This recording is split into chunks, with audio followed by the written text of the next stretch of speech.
Rule of organic matter,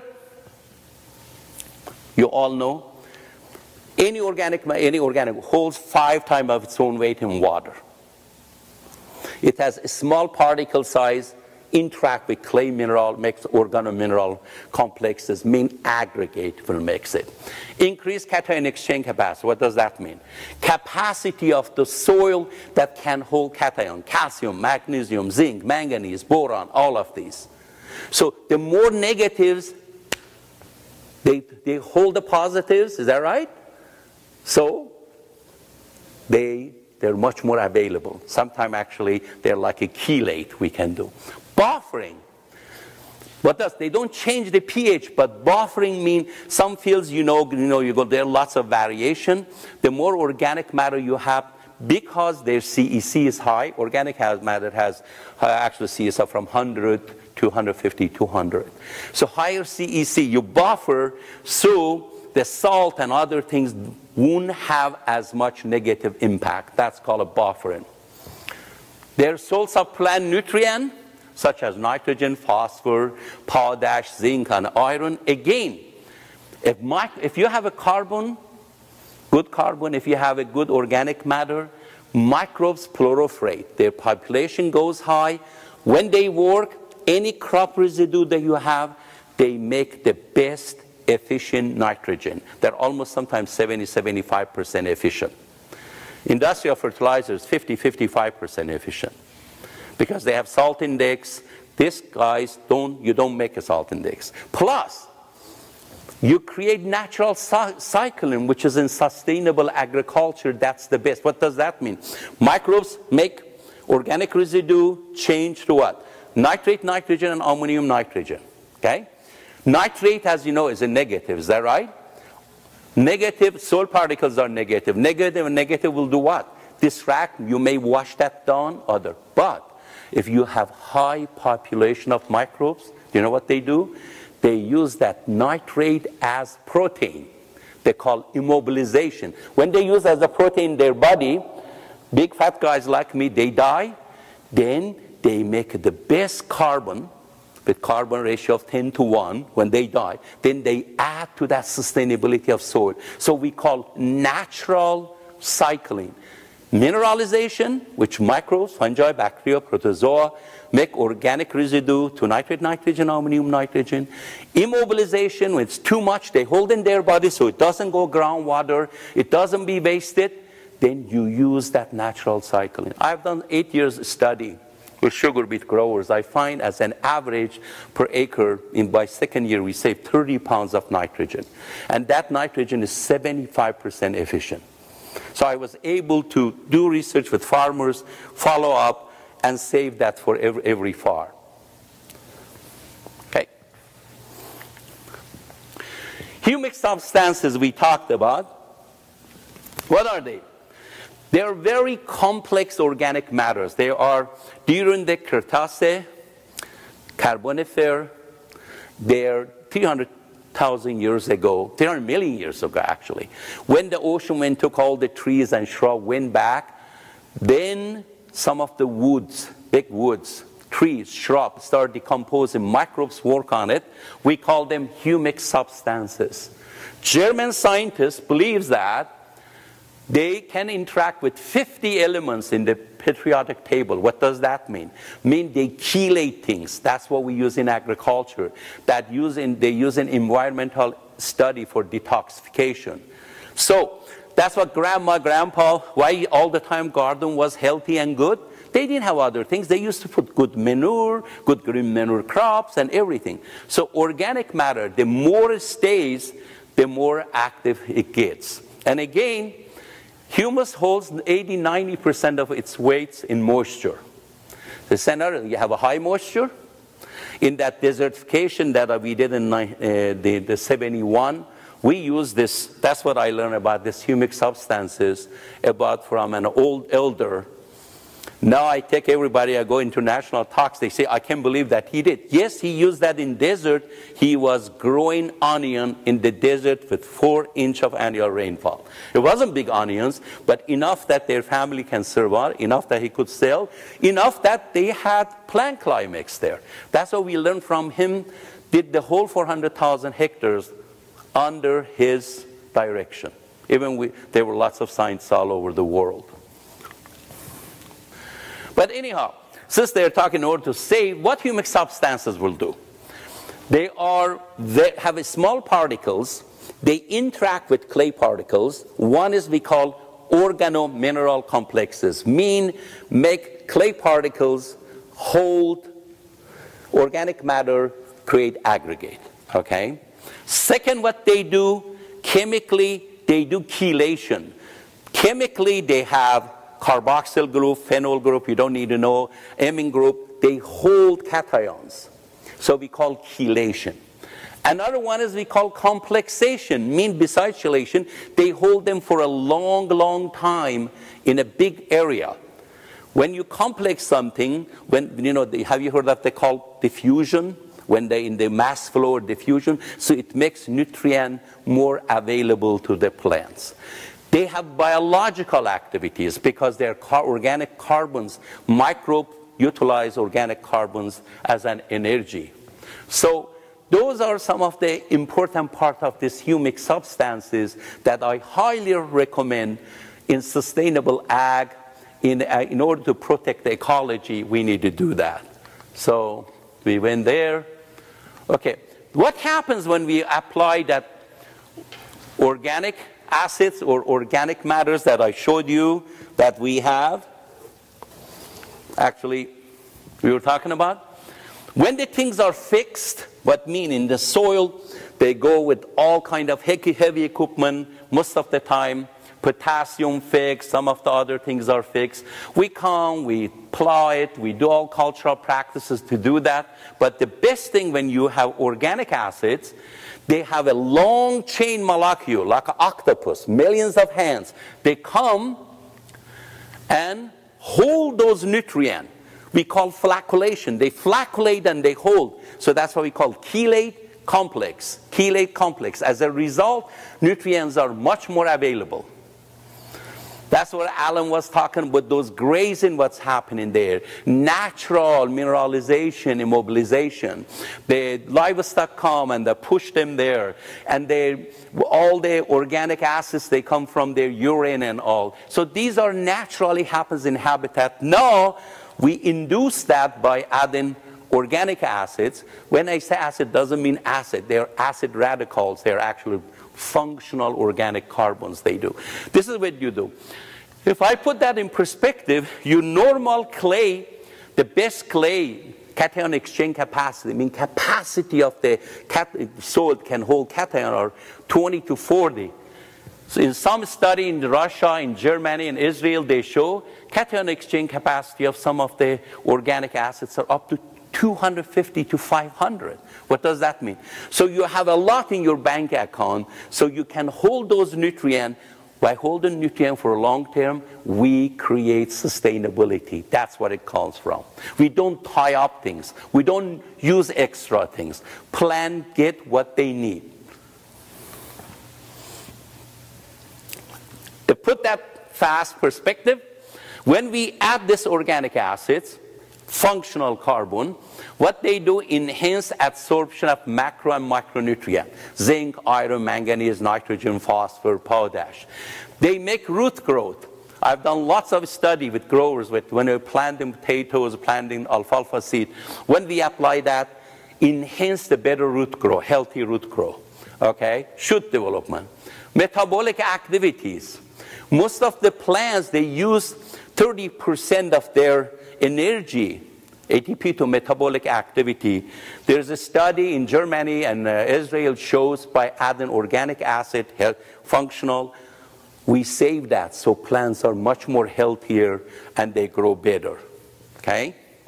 And then again, collectively, you enhance what we call soil and plant metabolism. Roots are healthy, soils are healthy, crops are healthy, and plus organic carbon is the biggest detoxifying agent. I already talked about this when we had a problem with the slides. So it's combined with clay mineral, function as a soil architect. We call organomineral complexes.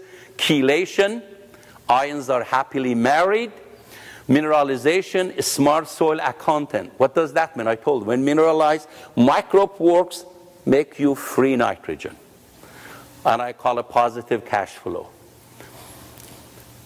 I was a co-chair of international humic substances, who just finished about a week ago, and I asked all 8 countries, USA, Germany, Russia, Czech Republic, and Israel, to give me what they find by adding organic matter, active functional organic matter on soil. Well, they find out that all their research shows they can enhance or increase crop production by 10 to 40%, accelerate ripening, like you have a fruits or you have other things that you're doing by 5 to 10 days, improve nutritional qualities, and decrease the content of nitrates. Like you have lots of vegetable crops and others you have, if now we are finding nitrates, organic acids will generally decrease that amount. They have a soluble silicon that actually help the calcium cell walls much more healthier so they don't get as much disease. And they increase plant resistance to frost, drought, and diseases. They have a direct effect. We find, especially fulvic acids, have small particles. They make nutrient translocate from the cell wall to the plants, make it much more efficient. They do protein synthesis. The more protein synthesis, of course, the healthier crop you have. They have plant hormone-like activity. You know how every time you apply compost, how roots are bigger? The same thing these things will do. You get bigger roots, bigger shoots, better epidermal layer, so they resist against the disease penetration. They have lots of enzyme activities. You know, now they find most of the plants, actually like humans, survive with hormones and enzymes. If we understand, have a balance, we don't need too much of NPK. And these are not mine, there are many research papers they show. They thought where we were overusing, that's why we contaminated lots of groundwaters, we did lots of problems with the environment. In direct effect, I have done this in humics with last 30 years, almost 28 years with potato growers. I used humic substances. We were in calcareous, so we were able to have more calcium, better specific gravity in potatoes, more phosphorus availability, more potassium availability. Also, we solubilized zinc and iron that were tied up. And their publication, not I have, some of my colleagues have too. And another thing with humic substances, any green manure crop you put, microhumic gave you create in long run humic substances. Compost, good compost you add with less salt and others, going to help you. Anytime you have organic active carbon, it reduces actually toxic elements. In all in bioremediation, they are using humic substances now as a bioremediation. Most of the areas, they have a toxic material, mine sites, and most of the talks actually gave on it. But in agriculture, it's coming too. So many countries are now using it. I actually was reading last year, just in California last year, close to, I think, 9 million gallons of humic acid sold for there in some walking area, just to make those crops much more healthier. To put that in perspective, as a farmer, as a gardener, what we want to do that, we assume we have a soil that has sand, silt, and clay. How we're going to do that is put that perspective, all the talk I give. I don't know, you can read that or not. I guess there may be too much light there. So anyhow, is that I want to say when you have sand, silt, clay, if we understand put enough organic matter, you make organomineral complexes, mean that aggregate, you make a small pores that you have air and water. You have carbon that make roots grow. When you have a carbon, fungi, bacteria, protozoa, vascular, avascular mycorrhizae, ectomycorrhizae, all the funguses, they grow. Few ounces of healthy soil has 7 billion healthy microbes. As I call that an impulse of intelligence. It is really. I was in Russia with Dr. Lewinsky's lab. He is working 40 years. He has a lifespan of, it's amazing you look at what happens in that soil. But sometimes we don't care. It is an impulse of intelligence. If we know how to balance it, it will make us survive. You saw about 2050 world population will double. So anyhow, this is the perspective we want to use by learning this missing link that we have high calcium, high phosphorus, zinc, iron. And then we need organic matter, make soil aggregate stability, hold the water, make a small pores that water, nutrient can reside. This is the perspective we want to keep in our mind. And again, walk on that soil, I highly recommend. That's an impulse of God's intelligence. I want you to appreciate that. I do all the time. Oh, this thing doesn't move again. Okay, put that in perspective again. This is just, hopefully I'm going to wrapping this up. This is from Dr. Mulder from Germany, my favorite scientist.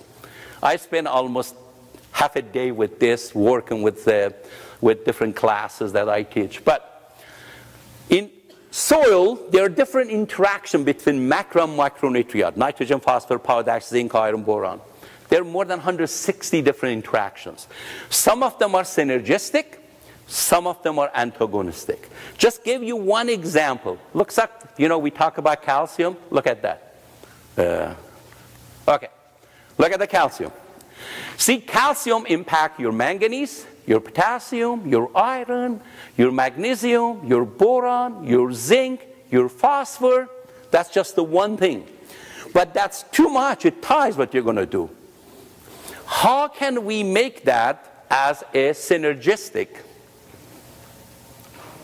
I'm going to show lots of them. I have one answer. When you're asleep, it will do for you. Look at that. These are interactions. These are all interactions between that macronutrients.